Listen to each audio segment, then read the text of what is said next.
সরকার স্থানীয় সরকার নির্বাচনগুলো করবার জন্য বদ্ধপরিকর।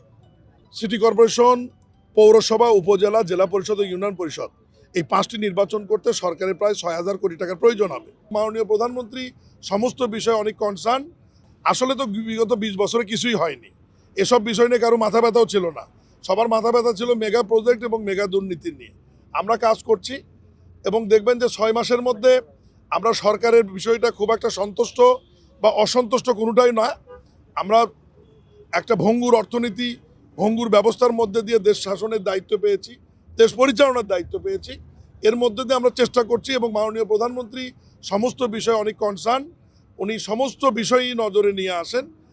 সরকার স্থানীয় সরকার নির্বাচনগুলো করবার জন্য বদ্ধপরিকর। চলতি অর্থ বছরের যে বাজেট, সেই বাজেটের মধ্যে এই অর্থ ধরা আছে এবং সিটি কর্পোরেশন, পৌরসভা, উপজেলা, জেলা পরিষদ ও ইউনিয়ন পরিষদ এই 5টি নির্বাচন করতে সরকারের প্রায় 6,000 কোটি টাকার প্রয়োজন হবে। ইতিমধ্যেই আমরা নির্বাচন কমিশনকে এ ব্যাপারে প্রস্তুতি নেওয়ার জন্য অনুরোধ করেছি। নির্বাচন কমিশন প্রস্তুতি নিচ্ছে। নির্বাচন কমিশনের প্রস্তুতি শেষ হলে অর্থ বিভাগ, স্থানীয় সরকার মন্ত্রণালয় এবং নির্বাচন কমিশন আমরা যৌথভাবে বসে কোন নির্বাচনটি আগে হবে, কোনটি পরে হবে এটা আমরা নির্ধারণ করব। তবে চলতি অর্থ বছরে স্থানীয় সরকারের 5টি নির্বাচনই সম্পন্ন হবে ইনশাআল্লাহ।